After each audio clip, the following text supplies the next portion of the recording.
अस्सलामु अलैकुम वरहमतुल्लाहि वबरकातुहू।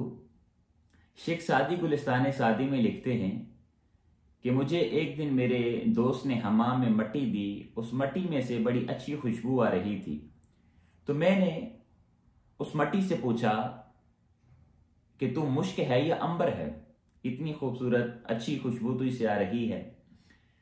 तो मट्टी जवाब देने लगी, नहीं, मैं तो वही मट्टी हूं, लेकिन मैंने बहुत सा अरसा फूलों की सोहबत में गुजारा है। फूलों की सोहबत की वजह से आज मुझसे भी खुशबू आ रही है। बहुत सारे लोग ये सवाल करते हैं कि हमारी दोस्तियां किन से होनी चाहिए, हमारी सोहबतें किन से होनी चाहिए, हम अपना संगी साथी किसको बनाएं, किसके साथ फ्रेंडशिप करें। हुजूर नबी करीम सल्लल्लाहु अलैहि वसल्लम की हदीस पाक है, आका अलैहिस्सलाम ने इरशाद फरमाया कि अच्छी मजलिस और बुरी मजलिस, इनकी मिसाल ऐसे ही है जैसे अत्तार की दुकान है और लोहार की दुकान है। अच्छी मजलिस की मिसाल आका अलैहिस्सलाम ने अत्तार की दुकान से उसकी तशबीह दी है, उसकी मिसाल दी है। फरमाया अत्तार की दुकान से अगर आप खुशबू ना भी खरीदें तो तब भी उसकी जो महक है, उसकी जो खुशबू है आपको आती रहेगी। और लोहार की दुकान पर आप चले जाएंगे, आपके कपड़े स्याह हो जाएंगे, या कोई वहां से कोयला उठेगा या कोई तिनका उठेगा और आपके कपड़ों को जला देगा।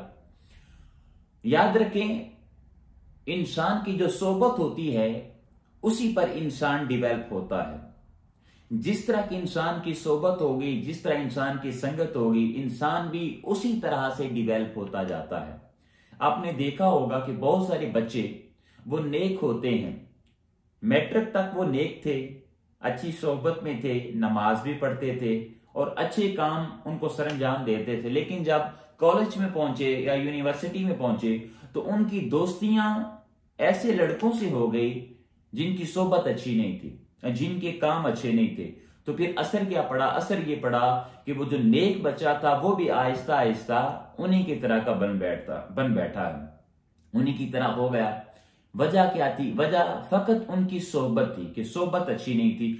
और ये भी आपने देखा होगा कि बहुत सारे लोग वो खुद नेक नहीं होते, लेकिन अल्लाह पाक उनको ये तौफीक देता है कि वो नेक लोगों की सोहबत में बैठना शुरू कर देते हैं। नेक लोगों की संगत में जब बैठते हैं, सोहबत में जब बैठते हैं, तो उसका एक ना एक दिन असर ये होता है कि वो लोग खुद भी नेक बन जाते हैं। हुजूर नबी करीम सल्लल्लाहु अलैहि वसल्लम आपने इरशाद फरमाया, अल मरउ अला दीनी खलीलिही, हर इंसान अपने दोस्त के दीन पर होता है। अब आगे आका अलैहिस्सलाम के अल्फाज जो हैं बड़े खूबसूरत हैं। आका अलैहिस्सलाम ने इरशाद फरमाया, फलयंजुर अहदुकुम मन युखालिलु, यानी दोस्त बनाने से पहले थोड़ा सा हमें मद्देनजर रखना चाहिए कि हम किसको दोस्त बना रहे हैं, किसके साथ हम अपनी फ्रेंडशिप कर रहे हैं। क्योंकि जिसके साथ आप अपनी फ्रेंडशिप करेंगे उसी का रंग आप पर चढ़ना शुरू हो जाएगा। और एक और आका अलैहिस्सलाम की हदीस पाक है, इरशाद फरमाया, ला तुजालिस अहलल हवा, यानी बुरे लोगों की जो ख्वाहिशात रखते हैं, बुरी ख्वाहिशात रखते हैं, उनकी सोहबत में ना बैठो, बुरे लोगों की सोहबत में ना बैठो। क्योंकि अगर तुम उनकी सोहबत में बैठोगे तो तुम्हारे दिलों को वो बीमार कर देंगे, दिलों को मरीज कर देंगे। याद रखिए, इंसान जिसकी सोहबत में बैठता है वैसा ही बन जाता है।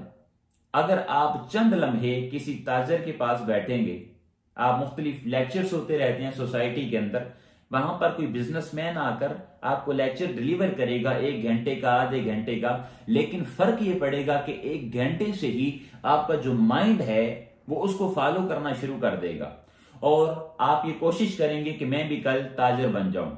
आप उस्ताद की सोहबत में बैठ जाएं तो चंद लम्हों के बाद आप ये ख्वाहिश का इजहार करेंगे कि शायद मैं भी उस्ताद हो जाऊं।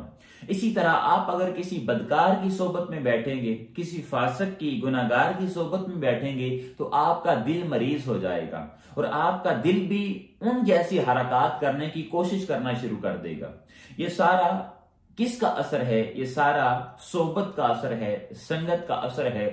और अल्लाह रब्बुल इज्जत ने भी कुरान करीम के अंदर अपने नेक बंदों की सोहबत इख्तियार करने का हुक्म दिया है। इरशाद फरमाया, या अय्युहल्लज़ीना आमनु तक़ुल्लाह, ए ईमान वालो, कूनु मअस सादिकीन, صادقین کی صحبت میں آ جاؤ، ان کے ساتھ اپنے ذات کو جوڑ لو. وَاصْبِرْ نَفْسَكَ مَعَ الَّذِينَ يَدْعُونَ رَبَّهُمْ بِالْغَدَاةِ وَالْعَشِيِّ.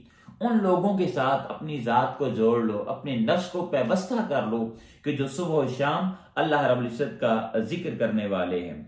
اسی طرح ایک واقعہ کشف المحجوب کے اندر نقل ہوا ہے. ایک مرد طواف کعبہ کر رہا تھا اور طواف کعبہ کرتے کرتے وہ ایک دعا مانگتا ہے. دعا کیا مانگتا ہے؟ دعا مانگتا ہے اللہم اصلح اخوانی. اب ان الفاظ پر تھوڑا غور کیجئے گا. کیا دعا مانگتا ہے؟ اللہم اصلح اخوانی. باری تعالیٰ تو میرے دوست کو نیک بنا دے، اس کی اصلاح فرما دے. کسی نے پوچھا کیا وجہ ہے؟ تو اپنے لیے بھی تو یہ دعا کر سکتا ہے کہ اللہ پاک مجھے نیک بنا دے، مجھے میری اصلاح فرما دے.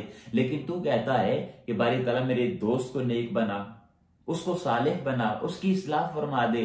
تو اس نے جواب دیا کہ میں اس لیے یہ دعا مانگ رہا ہوں کہ اگر میرا دوست نیک بن گیا تو میں خود بھی نیک بن جاؤں گا. اگر دوست اچھا نہ رہا تو میں بھی اچھا نہیں رہوں گا. تو یہ سارا دوستی کا ہی ہوتا ہے کہ انسان اگر اچھا دوست چنے گا تو اسی کی بنیاد پر انسان اپنے فیوچر کو بھی ڈیویلپ کرتا ہے. نیک لوگوں کی صحبت میں انسان اگر بیٹھے گا تو اللہ رب العزت اس کو بہت زیادہ نوازے گا، اور اس کی مجالس جب پاک ہوں گی تو اس کا دل بھی دین کی طرف زیادہ لگے گا، اللہ رب العزت کی طرف اس کا دل زیادہ لگے گا. اور جو بچے اپنی صحبت کو نیک رکھتے ہیں، اپنی دوستیوں کو، اپنی فرینڈشپ کو نیک رکھتے ہیں، تو اللہ رب العزت پھر ان کو نوازتا بھی ہے. دنیا میں بھی نوازا جاتا ہے، آخرت میں بھی نوازا جاتا ہے. لہذا جب بھی کسی کو دوست بنانا چاہیں تو دوست بنانے سے پہلے ہمیں تھوڑا سا دیکھ لینا چاہیے کہ ہم جس کو دوست بنا رہے ہیں آیا اس کی صحبت کیسی ہے، اس کی اپنی ذات کیسی ہے. اگر کوئی نشہ کرنے والا ہے، اس کی صحبت میں آئیں گے تو آپ نشہ ہی کریں گے، آپ نماز نہیں پڑھ سکتے. اسی طرح اگر کوئی شخص وہ شراب پینے والا ہے تو اس کی صحبت میں آنے والا شراب ہی پینے والا بنے گا.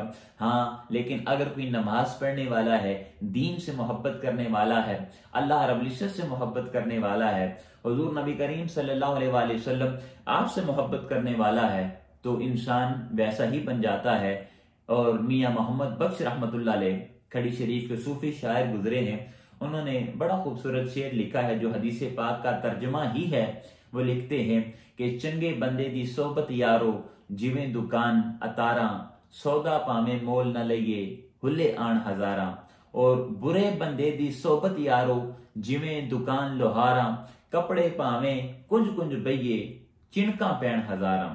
یعنی جس طرح کی انسان کی صحبت ہوگی انسان پر اسی طرح کا رنگ چڑھے گا. لہٰذا اپنی دوستیوں کو ہمیں خالص کرنے کی ضرورت ہے. السلام علیکم ورحمۃ اللہ وبرکاتہ.